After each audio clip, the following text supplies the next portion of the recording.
When I got thrown into running sound for my church, during the crash course that was my training, I was never actually taught much about the mixer, let alone what gain was. I can't blame the guy teaching me since the same thing happened to him. So yeah, gain. What is it? What the hell is even that? Gain, sometimes labeled trim, is the foundation of your mix. Like a house, you want your mix to be built on something solid. Setting this wrong will hurt you down the line. So let's go ahead and take a look at what gain is and how to set it correctly.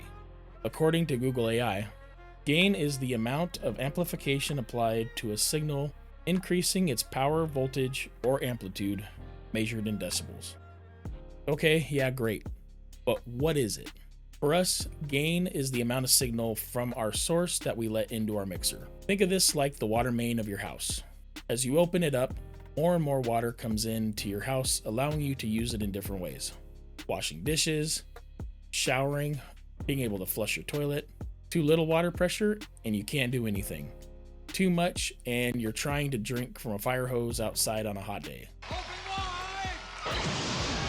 On a mixer, the more you increase the gain, the more of that source signal is trying to come into your mixer to send out to the monitors, different effects in your mains. Like the water analogy, your gain is too low, your input is sitting too close to the noise floor. This means you will have to crank your mains and monitors up to hear anything. This could cause unwanted background noise. Set your gain too high and it will be too loud and you risk clipping, which causes distortion and could damage your speakers and people's ears. If the input is coming in too loud, some mixers have a button to reduce the input before your gain knob called padding.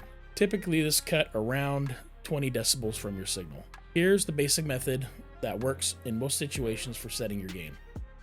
First, you'll want to select the channel you'd like to make this adjustment on. Turn the gain knob and the channel fader all the way down. Next, start your audio source. You'll have your vocalist sing or your guitarist play just as they would during a performance. Slowly turn up the gain knob while watching your meter, aiming for your signal to peak between -10 and -6 decibels. If your mixer doesn't have a designated meter that shows your input level, your mixer might have a PFL or a solo meter. Press this button and you should see the PFL meter light up on your console. If you don't have a PFL meter on your mixer, you're going to be kind of guessing. I'd start with turning it up maybe 2/3 of the way as a rough starting point and adjust it from there. Once you have your gain set, bring your channel fader up to the desired volume in the mix and you're good to go.